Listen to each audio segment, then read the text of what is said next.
So this is ethics. For this first lesson will be an introduction to ethical thinking as well as the scope of ethical questions. So here are the objectives.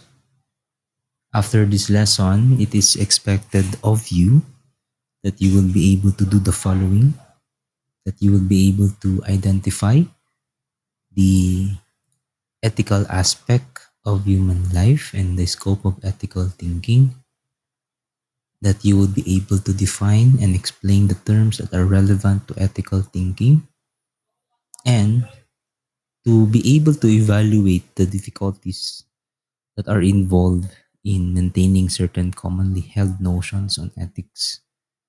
So, like, there are beliefs, traditional at that, could be taken as hindrances for ethical thinking. And as such, they should be at least suspended for a while so that we will be able to be open to ethical thinking.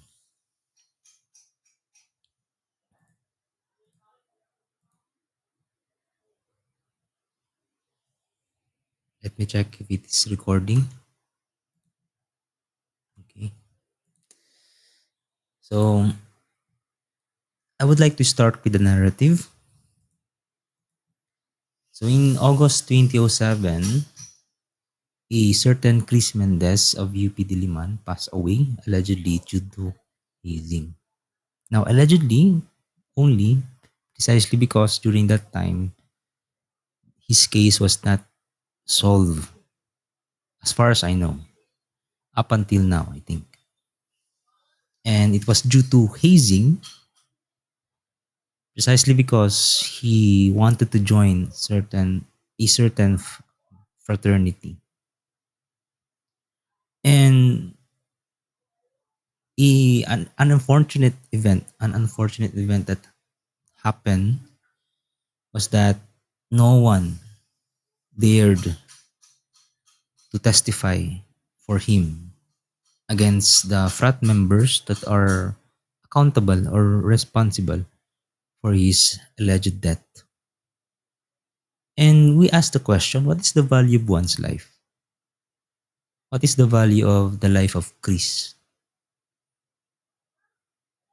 Of course, he was a brother. He was a son to his parents. He was a friend to his best friends, close friends. He was certainly someone who has a right to life. And to die, due to allegedly at least, hazing, somewhat as begs us to ask the question, what is the value of one's life? Is it that easy? Ganun ba kadali mawala ng buhay? Gaano ba kahalaga? During the past years, not only during the Duterte administration, but even before, during our the past presidents, no one in particular, but there are already so-called EJKs, extrajudicial killings. In other words, the killings that take place or took place without due process, without going to court, without any legal processes that could have bring that could have brought rather could have brought justice to the victims, that those responsible and accountable citizens who took part in the crime could have been punished.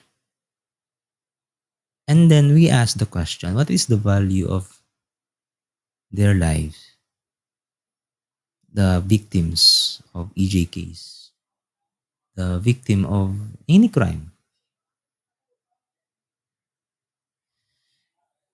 And in this instance, we ask a further question, which is there any good to fraternities? In other words, okay ba? Maganda bang magkaroon ng fraternity sa isang university? I think it's a practice in our Filipino culture. There are diverse, multiple fraternities that are existing in different universities, even at the top ones. No? UP Diliman, Ateneo, San Beda, Lasal, among others.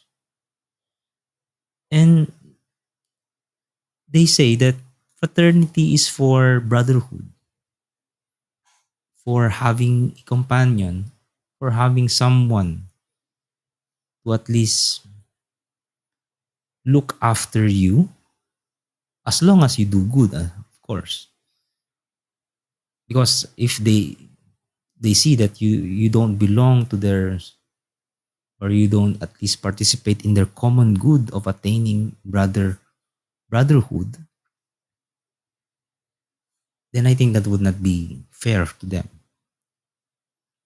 So in other words, yung pakikisama, pagkakaroon ng kasama, pag sumali ka sa isang fraternity, is they say, no, is that's a good thing about it.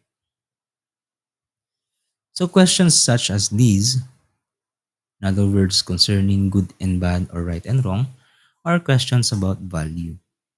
And ethics, being defined as the study of good and bad or right and wrong actions that could have an effect to the life, either directly or indirectly. So it does not only pertain to good behaviors and bad behaviors, um, following good behaviors and resisting bad behaviors, but it is also about certain attitude, mindset about life that you look to, that makes you look at other people as having the deserved right to life.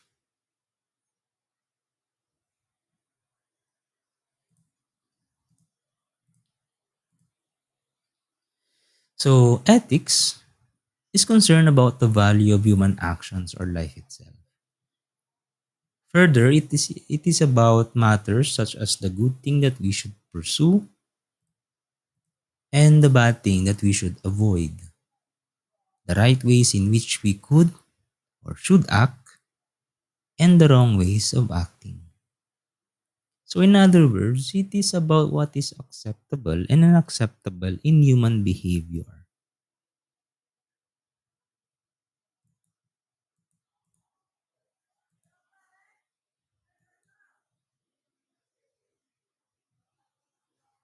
So, I hope that simple definition of ethics could bring a light to our understanding of what it is about ethics that we should be concerned about. Now, in making value judgments, because in our everyday life, we value things. We value our the parts of our life that could have an effect in our own lives, as well as those people that we love. And in making judgment, we we have certain standards. Now, there are different types of value judgments that take place in our everyday life. Ito, ginagawa natin to everyday. And importante itong ma-distinguish dahil may mga bagay kung saan ina-apply natin yung idea ng masama at mabuti, um, good and bad, tama o mali, right and wrong, na notion. So everyday ina-apply natin yan. Sa mga maliliit na bagay, simpleng bagay, superficial, kahit mababang-mababa yan. And magandang intindihin din natin kung saan nga ba yung part ng ethics doon. Kasi nabanggit natin kanina na ang ethics is about matters concerning what is good and bad, what is right and wrong, actions that have a direct effect on one's life. And these are the things that are not considered to be part of ethics precisely because the application of notion of good and bad, right and wrong in these parts are not that really grave, are not that really important when talking about life itself. So first we have aesthetics. Aesthetics is derived from the Greek word aesthesis, which means sense or feeling. And it refers to the judgments of personal approval or disapproval that we make about what we see, hear, smell, or taste. So this is most evident in our use of the word taste to denote the personal aesthetic preferences, meaning when you judge someone, for example, his taste in music, and you like his music, sa Tagalog, sabihan natin, ang ganda ng music mo, anong kanta yan? Sinong kumanta niyan? Or for example, you like someone's food, nagluto sila, pinagluto ka, paano mo niluto ito? So, sa mga simpleng bagay na ganito, ina-apply natin yung idea natin ng maganda at pangit, mabuti at mali, maling paraan. Mabuting pagkain or maling paraan ng pagluto ng pagkain. So, madaling sabi, meron din tayong idea ng good and bad, no? Na pagkain, good and bad music, tama at maling music, tama at maling pagkain. Pangalawa, meron tayong tinatawag na etiquette. So, etiquette is concerned with right and wrong actions but are not quite grave enough to belong to the discussion of ethics. So, this is more on the acceptable cultural practices of a certain place. So, for example, sa Japan, I've never been to Japan, but ito nababasa ko lang at nakikita ko lang din. Documentaries, among others, and testimony ng mga kaibigan kong nanggaling ng Japan. And they say that it is proper etiquette in Japan that whenever you go to someone's house, you always take off your shoes or sandals or whatever footwear you are wearing that time to pay respect not only to the people who own the house but also to the house itself.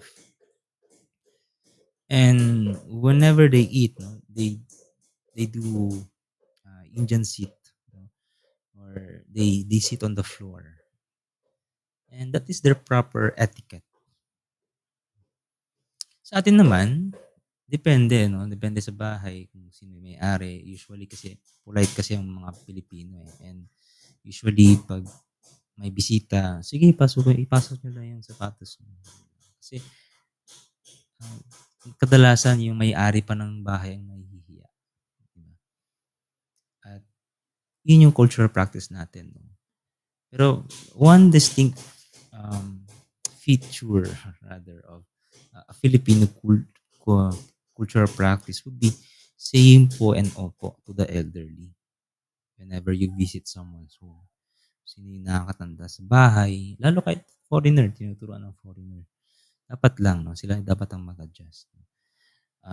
Magkasalita ng po at opo whenever addressing some elders. And that's proper etiquette. In other words, pag ikaw hindi nagpo at opo sa isang nakakatanda sa'yo, malamang pagsasabihan ka ng masama, wala kang galang. Pero hindi siya masyadong mabigat para ikaw ay magkasala, isa lamang siyang cultural practice. In other words, kung kunyari nakaligtaan mo lang, no, nakalimutan mo lang magsabi ng buhat opo, eh hindi ka naman tatawaging unethical. Hindi ka naman tatawaging masamang tao kaagad, no? Masama lang yung ginawa mo na hindi ka nakapagsabi ng ganito. Yung gawain lang, pero hindi ka tatawaging makasalanan. In other words, so hindi siya grabe. So yun yung example ng etiquette. Another would be when knocking. Pag kumakatok tayo sa pinto, whenever we want to um, enter someone's office, we knock. And that's a proper etiquette. I think to every culture. Ang excessive lang sa atin, kahit na nakabukas, no, kumakatok pa rin tayo. Kasi polite tayo. Polite ang mga Pilipino. And proper etiquette would be kahit nakabukas yung pinto at may tao sa loob, kakatok pa rin tayo. Excuse me, sir. Excuse me, ma'am. While it is wrong to barge into one's office, siguro naman wala sa inyong nakasubok na ng ganito. Yung bigla na lang papasok dahil nakabukas. Or bigla na lang papasok kasi hindi naman nakalock yung door. Another would be, this is a more distinction between an ethical judgment and an etiquette judgment. So, for example, you may be displeased, no, seeing a healthy young man refuse to offer his seat on the bus to an elderly lady. Puwede kang siguro, ah, ma-turn off, no? Ma-turn off 'pag ikaw babae, matu-turn off kasi isang lalaking hindi nag-o-offer ng kanyang upuan sa bus, isang nakakatanda. Pero mas hindi naman siguro matu-turn off, magagalit pa nga, eh. Mas magagalit ka kapag meron kang nakitang isang babae, isang lalaki rather, na itutulak ang isang pasahero palabas para lang siya makapasok. Mga sumasakay ng bus, yung mga standing ovation, 'di ba? 'Pag ikaw nakasaksi.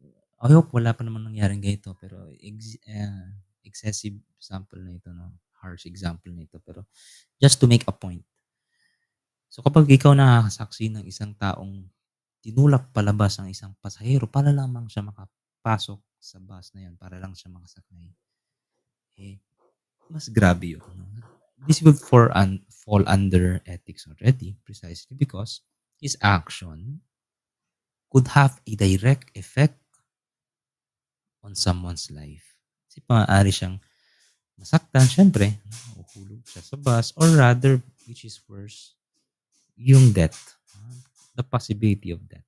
Maaari siyang mamatay, masagasaan 'pag tinulak mo palabas ng moving bus, umaandar na, bus.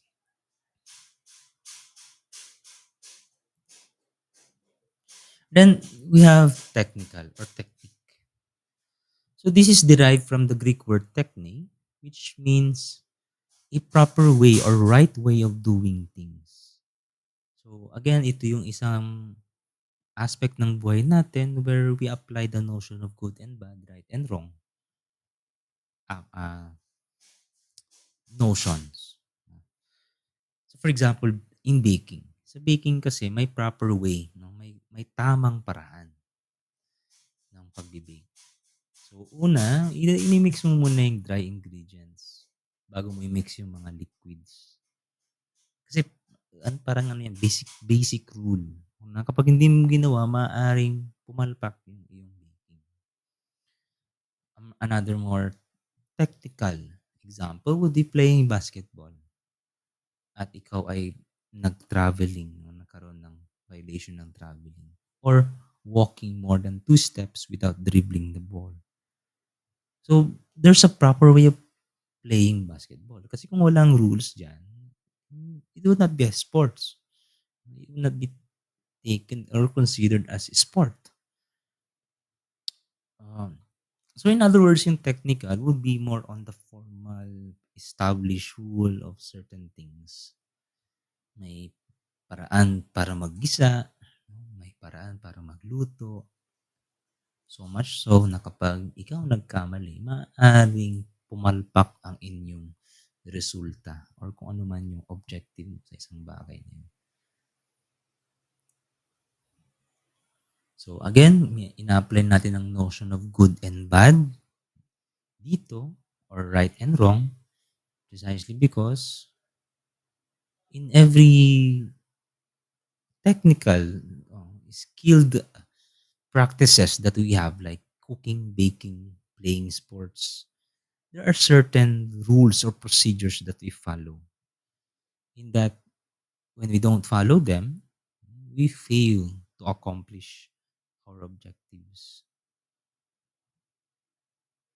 So, maliit na bagay lang siya, hindi siya grabe.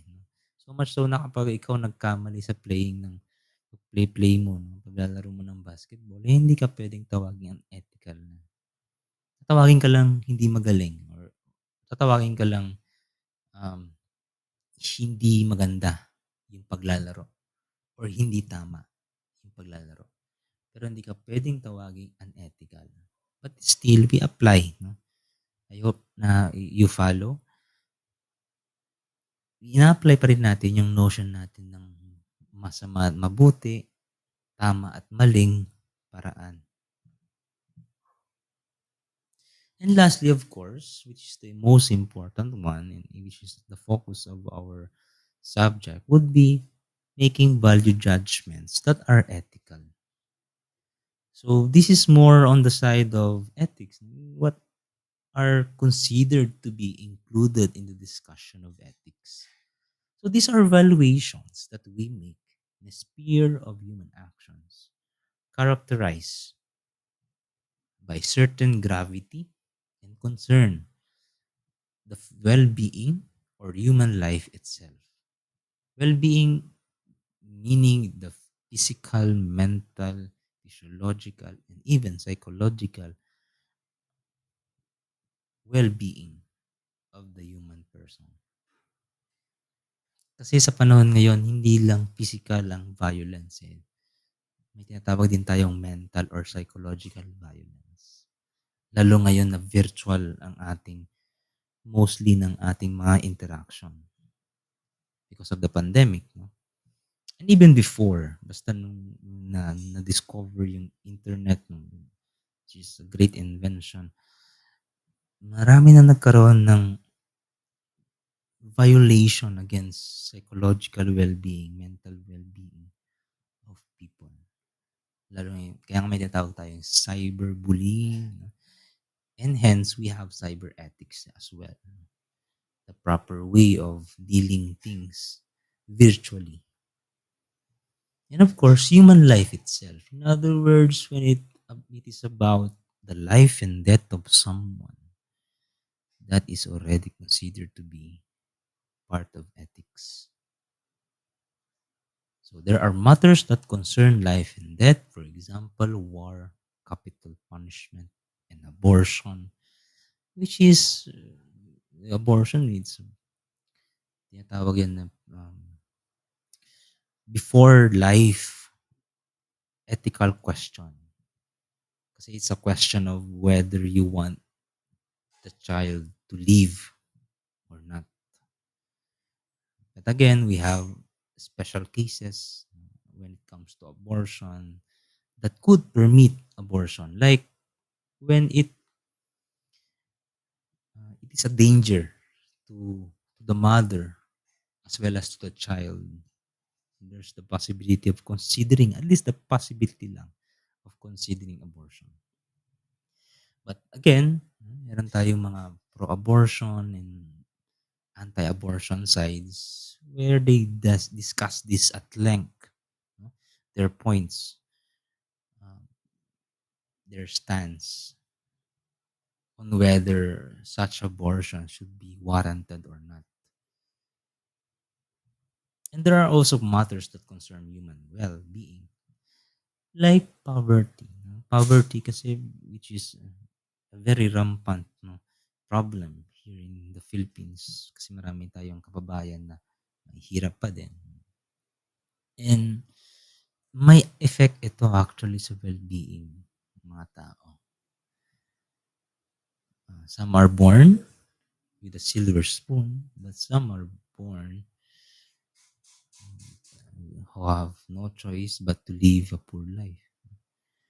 And it does not mean that they are not human beings, precisely because they are still living in this country. They are considered to be citizens.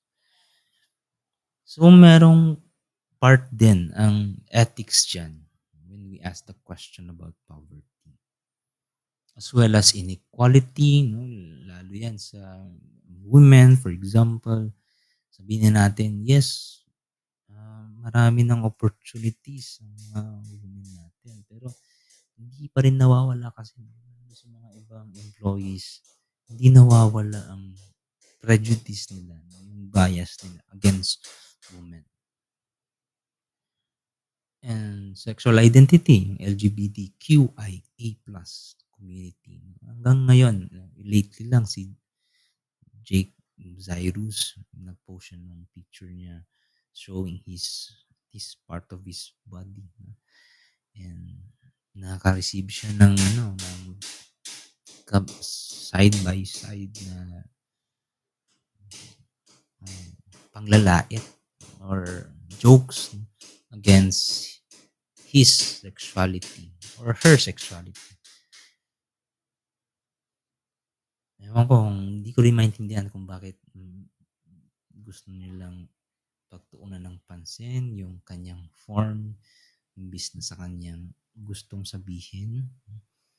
So, but that is already considered to be part of ethics precisely because when you participate in such discussion, you either your words or actions could have a direct or indirect effect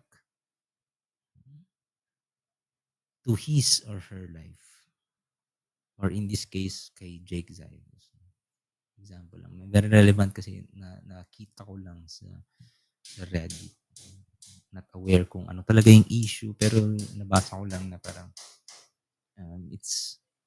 they're making fun of her or him.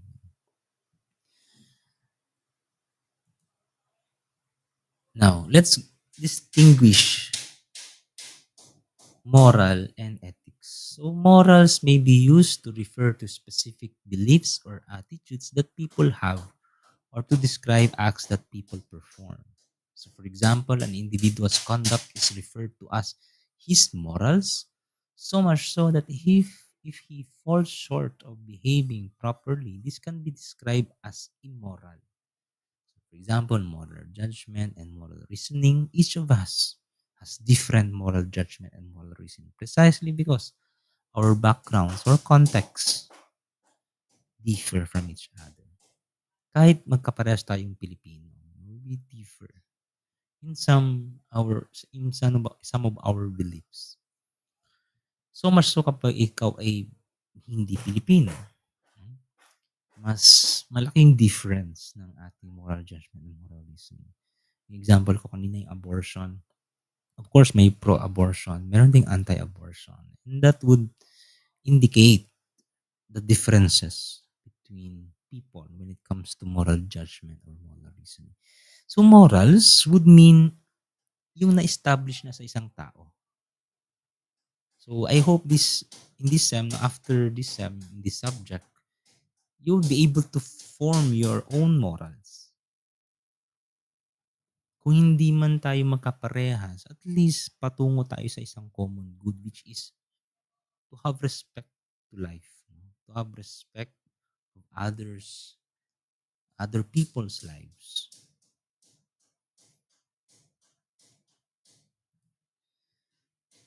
Ethics, on the other hand, can be used to refer to the discipline of studying and understanding ideal human behavior and ideal ways of thinking.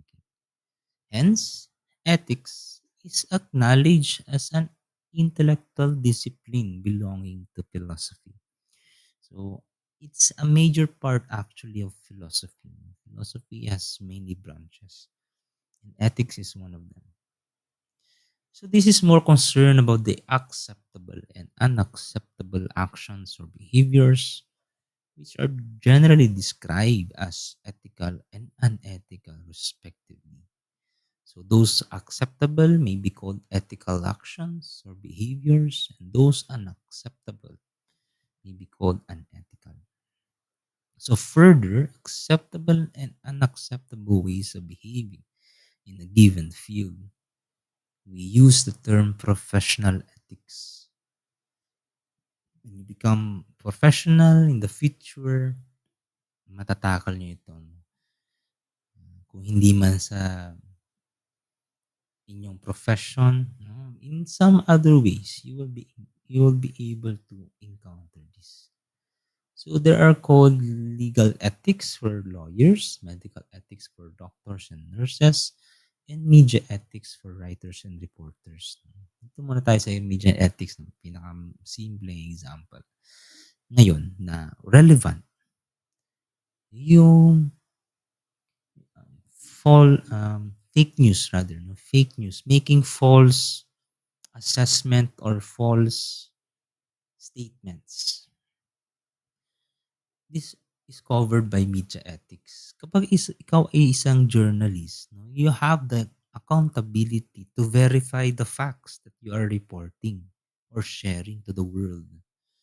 Kasi ang information, dapat sensitive yan sa kung ano yung tama, kung ano yung totoo. Truth shall always prevail. Pero ngayon, kasi ang daming fake news na makalat, kabilaan ng problema pa, hindi natin alam kung saan nagmula. Ang masaklap pa dito, minsan ginagamit ang pangalan ng ibang writers, journalists, and reporters.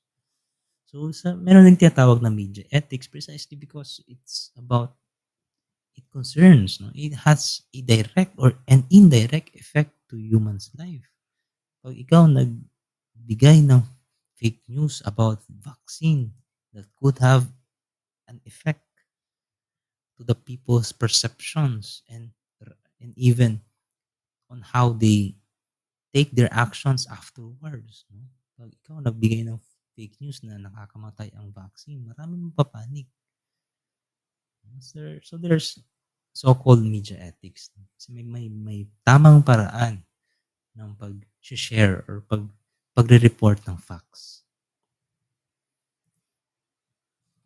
Now, in this subject, no, since actually there's no consensus as to how to make the proper distinction between the terms moral and ethics, in this instance, we will be using the terms ethical and moral interchangeably. Kasi nga, nag-aaral pa lang tayo ng ating moral principles, no? Para hindi tayo malito, we would be using them interchangeably, the words ethical and moral.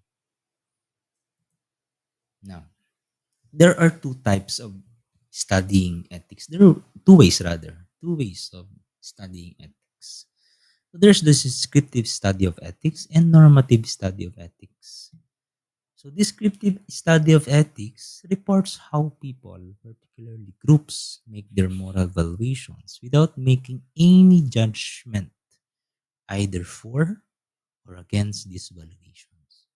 So this is more on the work of a social scientist, either a historian who studies different moral standards over time, or a sociologist or an anthropologist who studies different moral standards across cultures.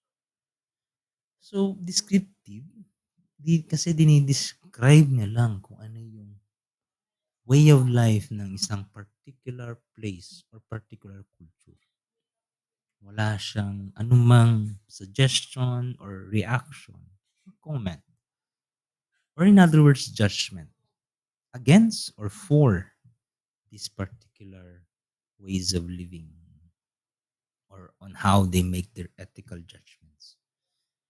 Another way of studying ethics would be the normative way, or the normative study of ethics, which is often done in philosophy or moral theology, and engages the question what could or should be considered as the right way of acting.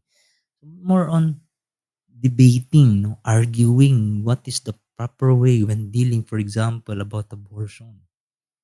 So that's normative already because you try to defend or at least defend for or defend against abortion.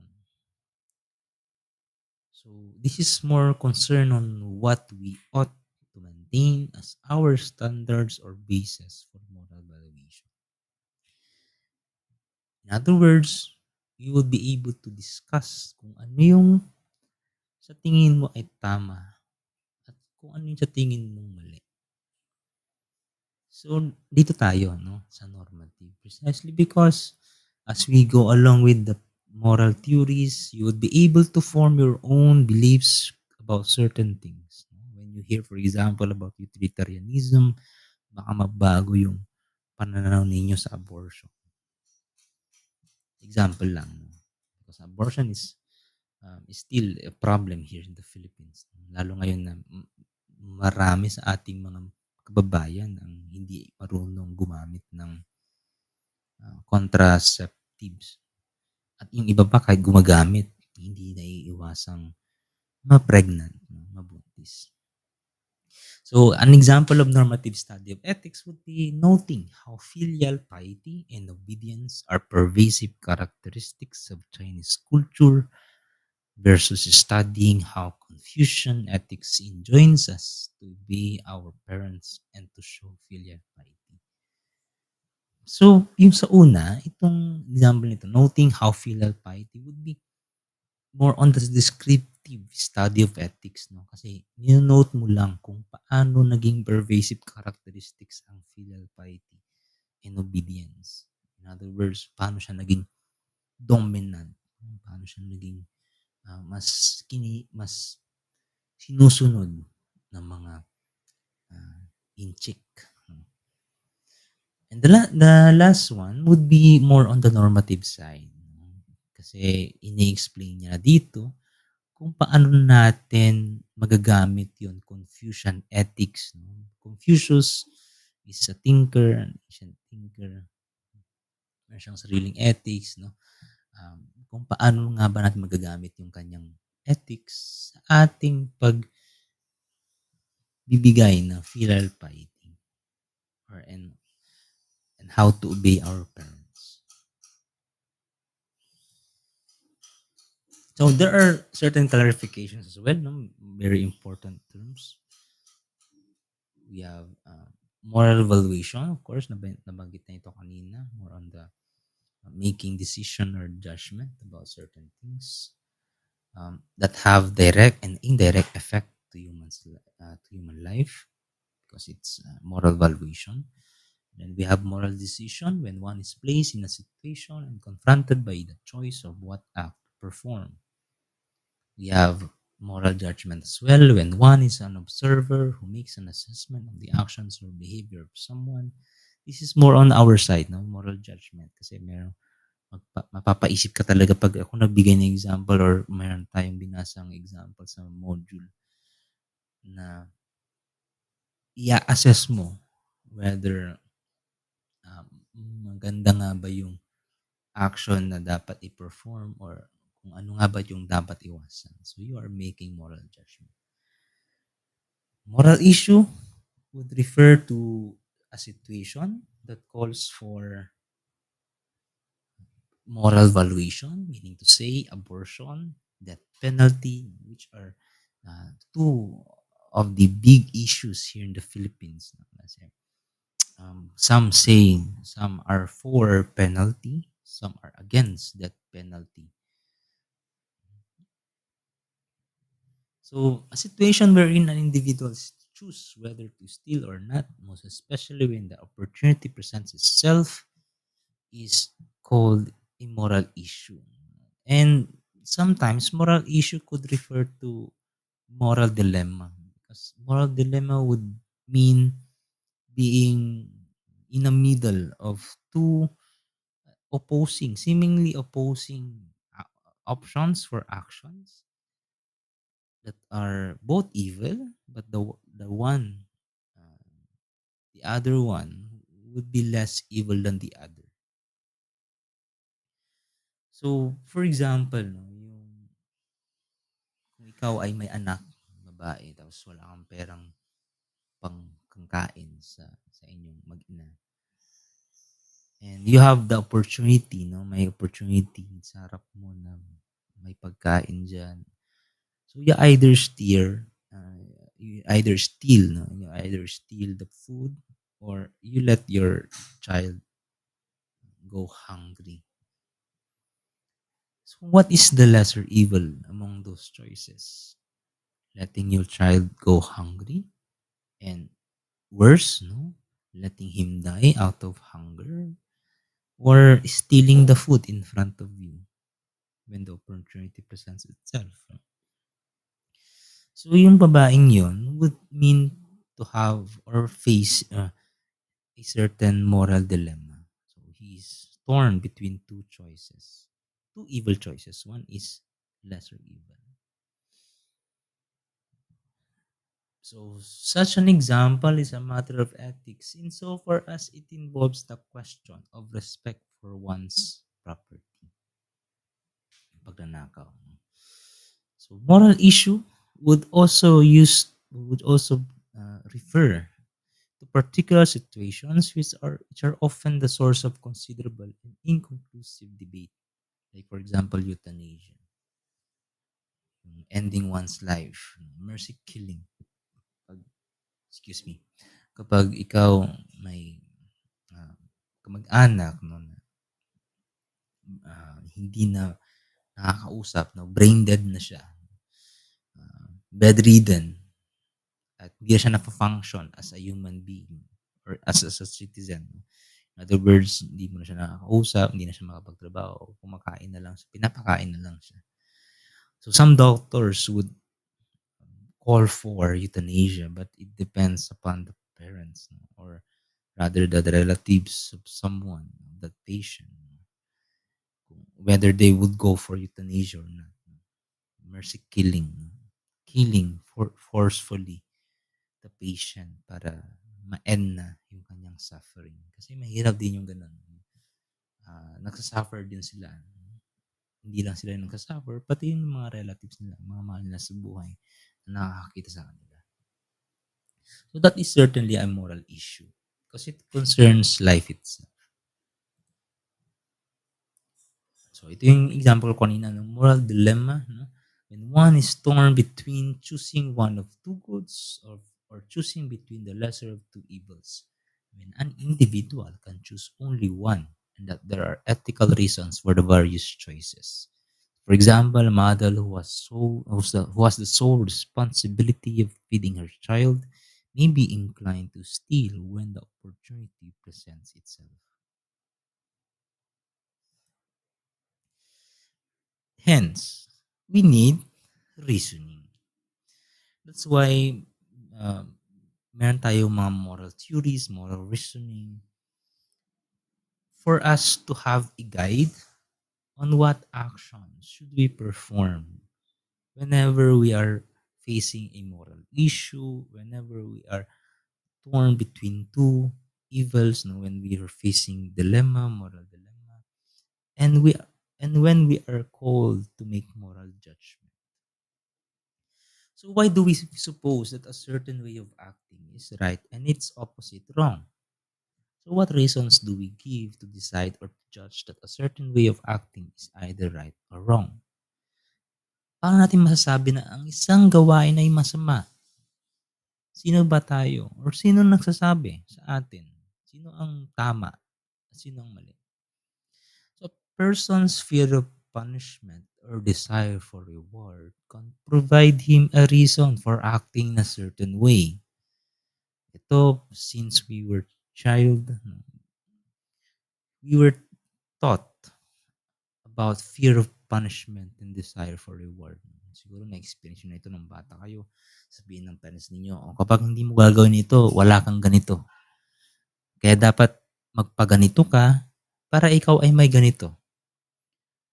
Let's take a solid example. Pag hindi mo kinain yung gulay mo, hindi ka magsiswimming.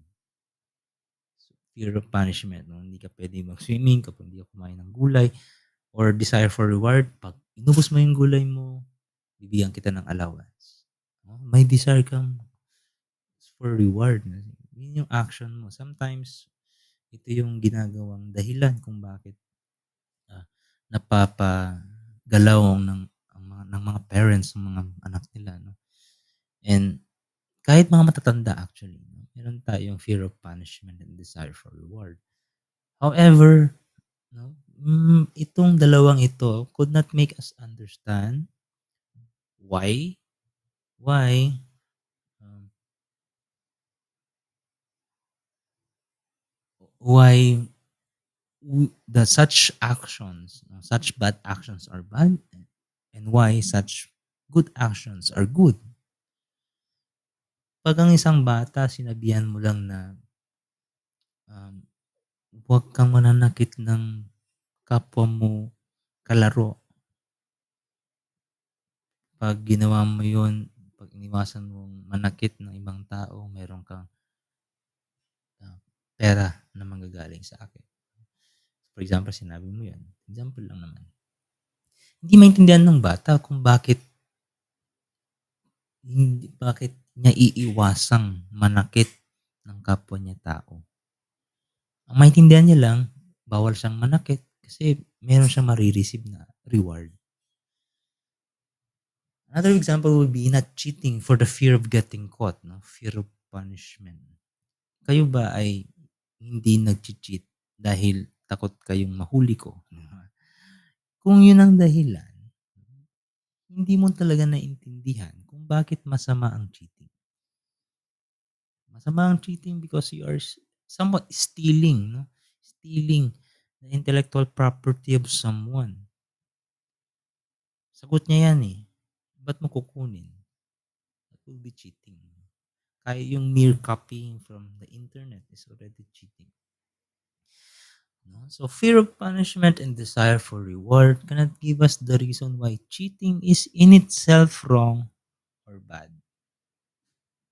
Hindi tayo tuturuan ng ating fear of punishment and desire for reward kung bakit mali ang cheating.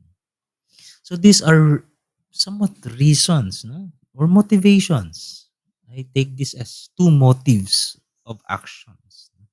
Two motives of actions, or at least two motives that could provoke people to act in a certain way. So we have fear of punishment and desire for reward. Hence, we have moral theory.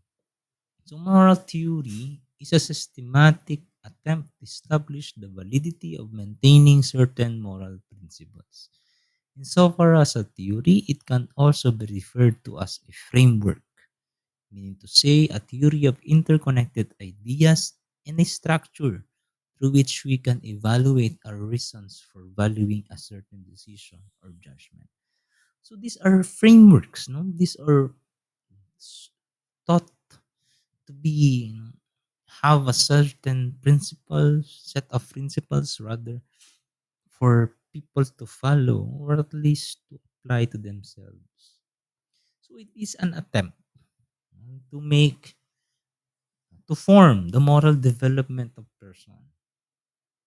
So before delving into the four major ethical theories, a discussion on the commonly maintained notions of ethics, some of which are taken as basis for one's moral valuation, should be taken into account first. Meron tayong tatlo. Actually, anim. No? Yung other three would be the senses of the self. But let's focus more on the sources of authority that we have. There are three. No? There are three common sources of authority which we follow. Okay? Check ko lang kung nagre-record pa.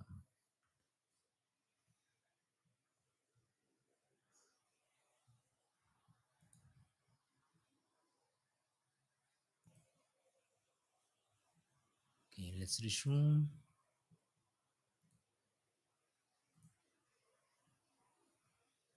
All right.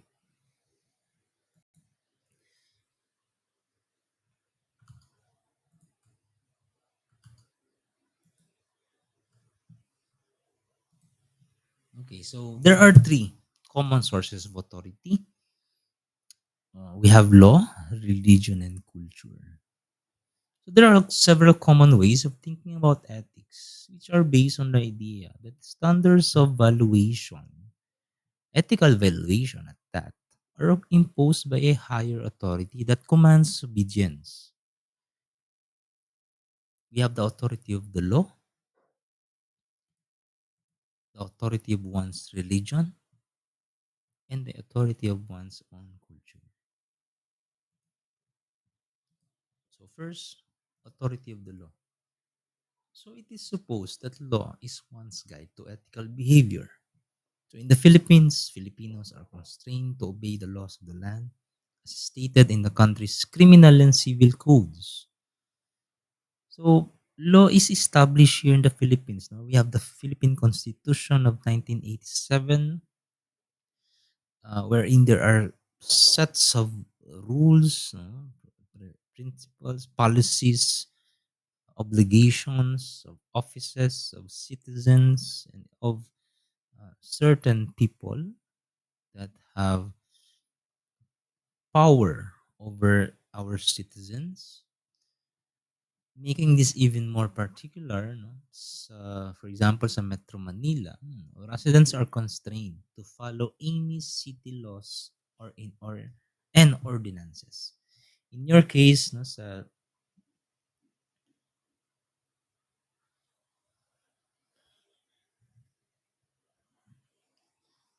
in your case, sa Tarlac, for example, no, merong mga particular ordinances. No? Ngayon, very uh, convenient ang ordinances natin, policies regarding the pandemic. No? Yung tinatawag na alert level about certain place. No? These are in place to make an order and for citizens, Filipino citizens to follow on what right actions should be done. So, pinaka-basic natin ngayon is wearing of mask.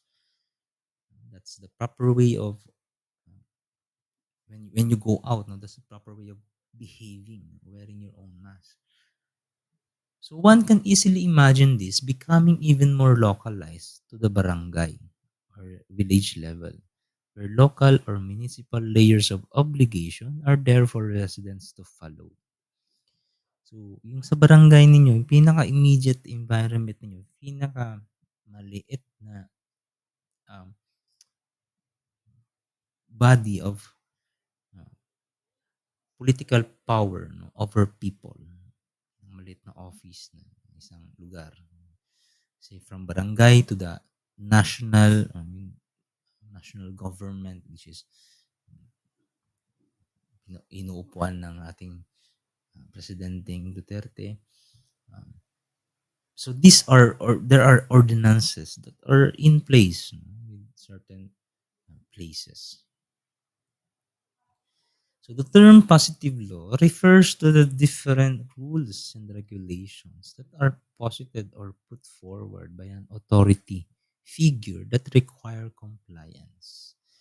So whatever policies that you are following, and whatever obligations that you are taking, these are positive law, and so far as they are expected to have a good result that could have the end for common good, which is again human life itself. When the policy, when it comes to wearing of mask is in place, the national government is thinking about the well-being and the life itself of our Filipino citizens. Tayo mismo na kinabibilangan nitong gobyerno. So this is a positive law insofar as an expected result, which is the safety of everyone, this is taken place. No? It is expected. So in other words, what is ethics? Just follow the law. Ganun ba kadali? Hindi. Kasi sa law, there are parts of law that do not cover the moral standards of other people. And sometimes law could even protect the criminals, no? Kasi yung example natin kanina, yung case scenario natin kay Chris Mendez. Actually, there's no part in law that could obligate someone to testify. At least in his case lang, no? Sa case niya kasi, walang obligadong mag-testify. Kasi madali lang sabihin na wala akong kinalaman dyan, wala akong alam dyan.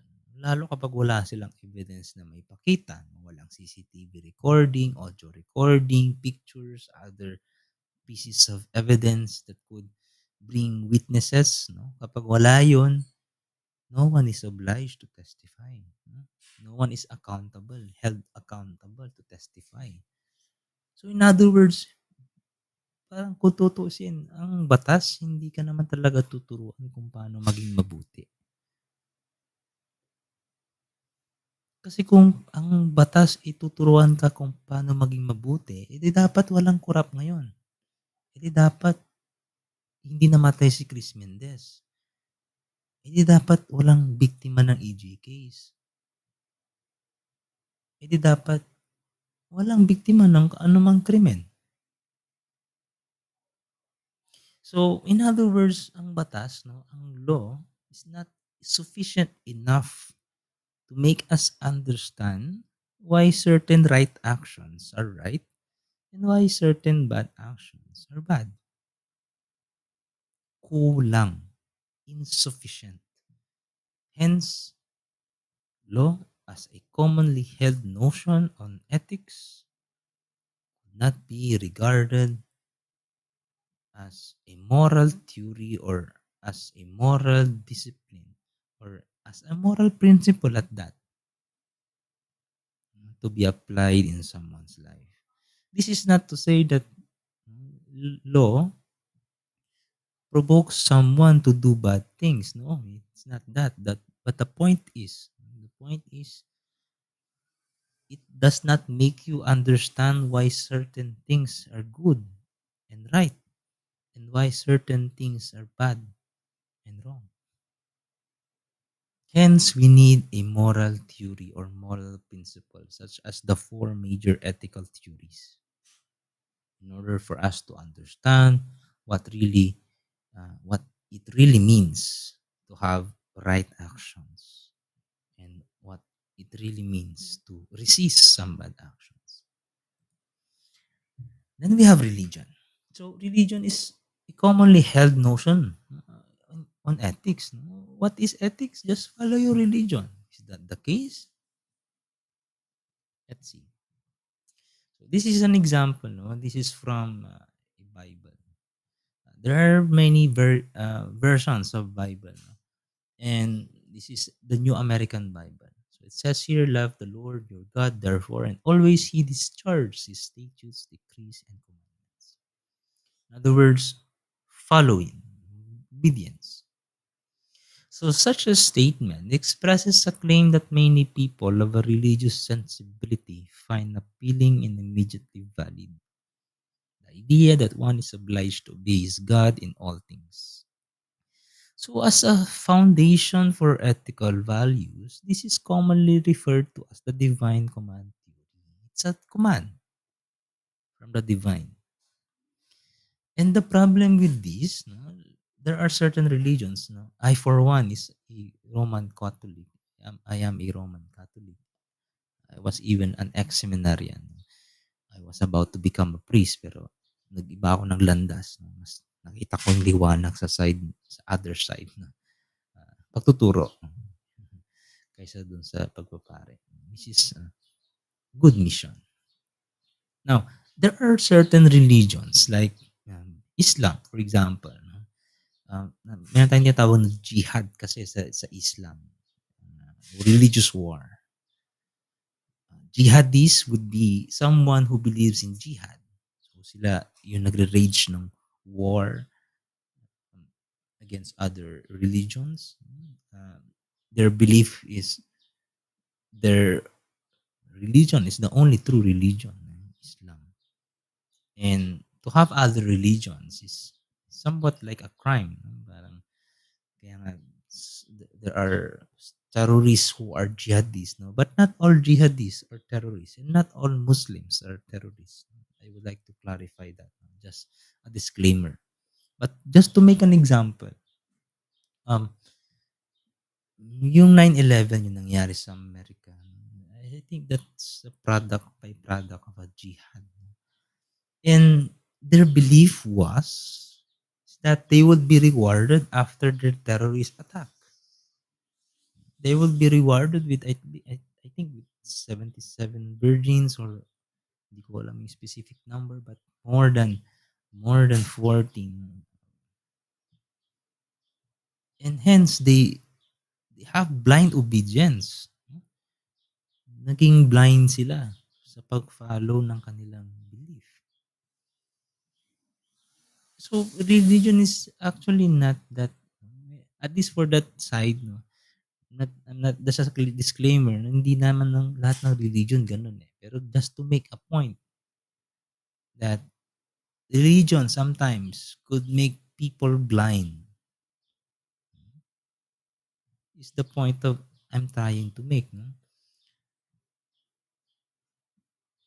And hence, we need certain moral theories, just as the four major ethical theories, in order for us to really understand without referring to an outside authority, just such as religion, which commands our obedience or even blind obedience, and to really understand what is the case, what is really the case when it comes to good and bad actions.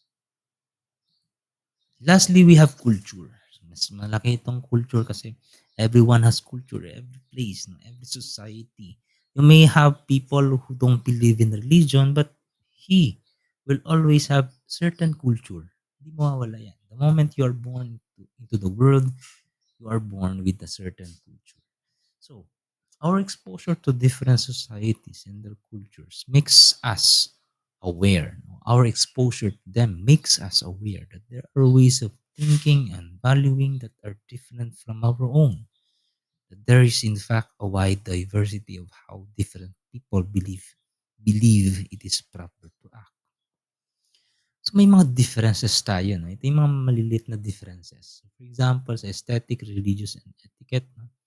Differences, lalo sa religious differences, which of course, no, create diverse forms of beliefs.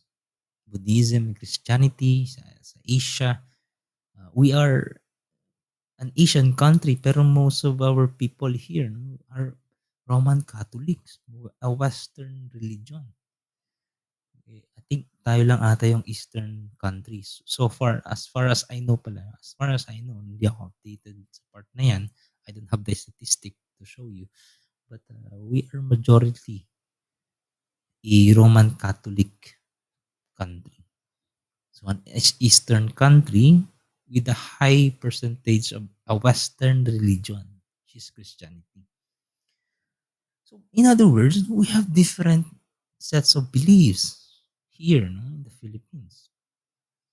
And as such, we have different ways of thinking about what it is to proper to act, how it is proper to act. So that has been our culture.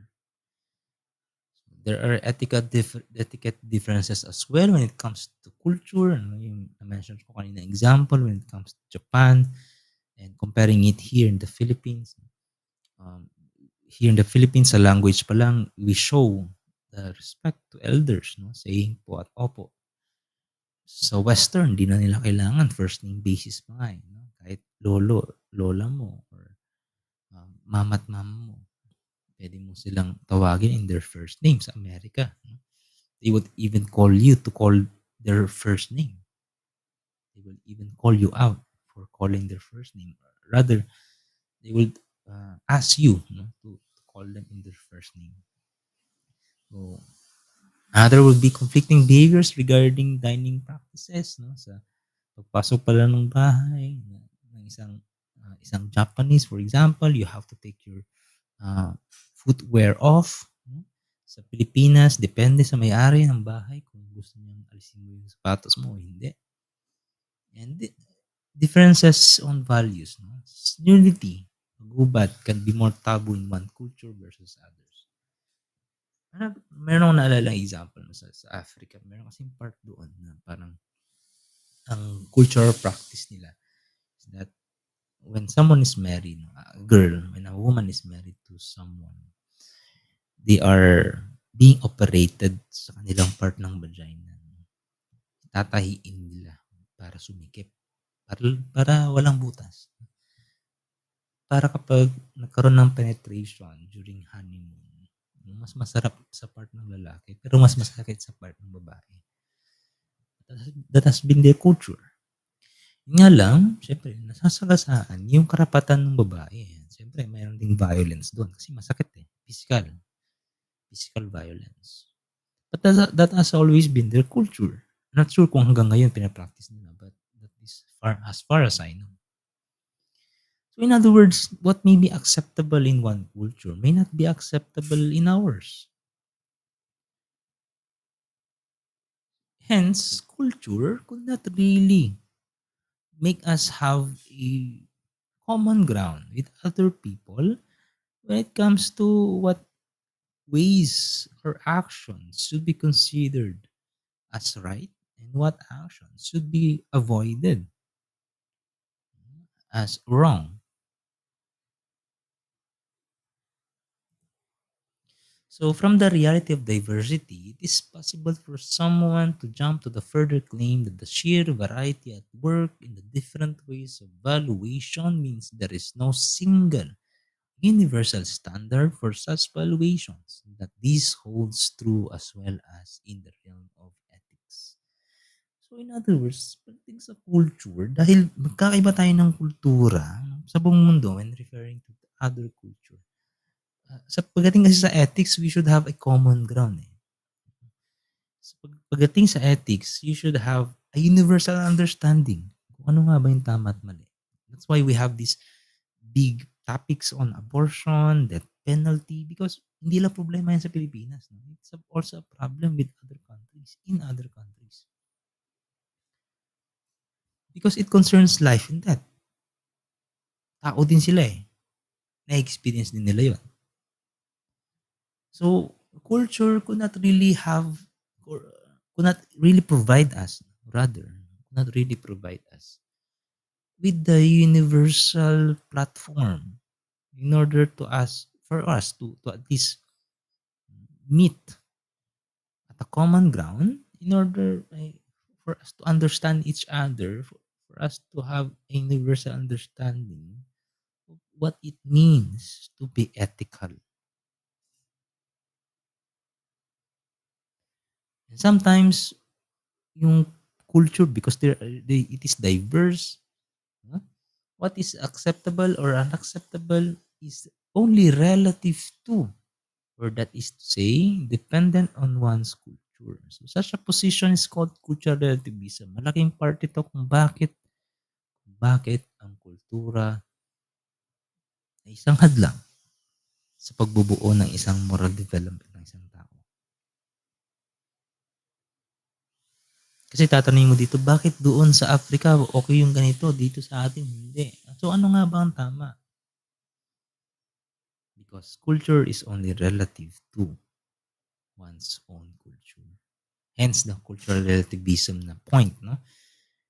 Pag ikaw naka-encounter ng ganitong salita, it is only because they are at least justifying their actions. No? Cultural relativism lang yan. No? It is acceptable in our society. Accept it. We respect yours. So respect our cultural practices. Yun ang sasabihin nila dyan. Cultural relativism kasi.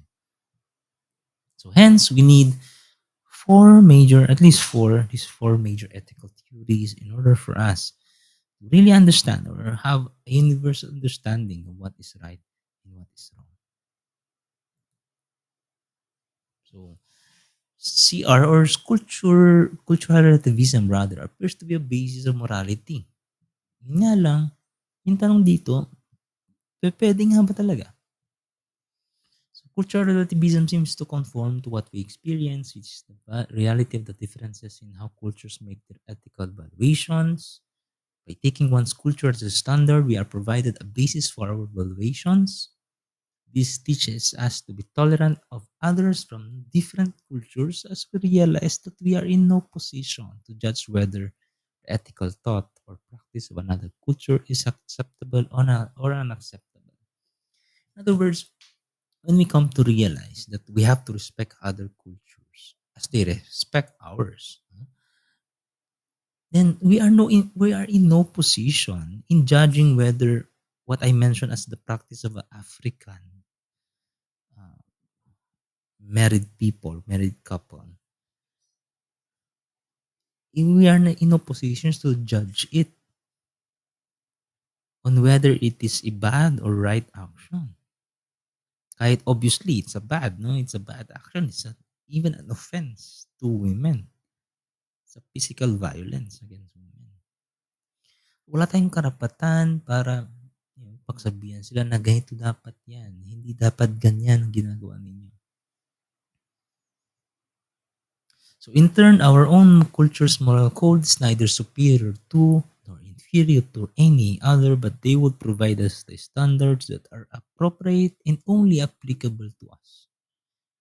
So what is your culture could only be applied in your own place, in your own culture, as well as those examples of Africa, ano yung kultura nila, only takes place in them. And it would mean cultures are equal. Kasi kapag sinabihan mong isang Afrikano na, mali yan, that could, he can take that, as a statement of superiority. Sasabihin niya, is your culture superior than mine? Is that the case? Definitely, no. So, yung problema ng culture na binibigay sa atin when it comes to identifying what right actions to take and what bad actions should we resist or should we avoid, malaking problema ang cultural relativism. And that's why it should be at least, suspended muna when it comes to ethics.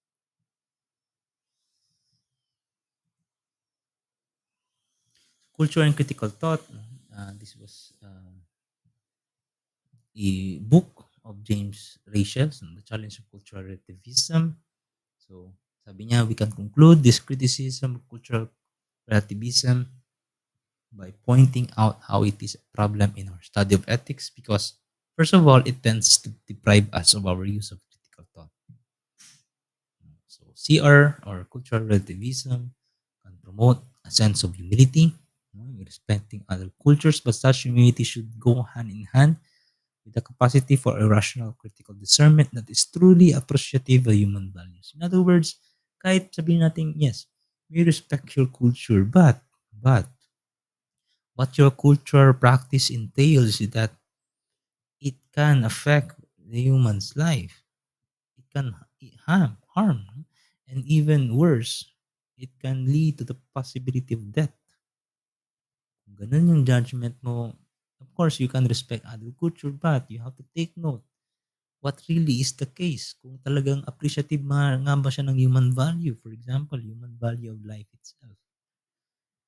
So cultural relativism keeps us from exploring whether there are values that are shared between cultures. It keeps us from comparing and judging either positively or negatively the valuations that are made by different cultures.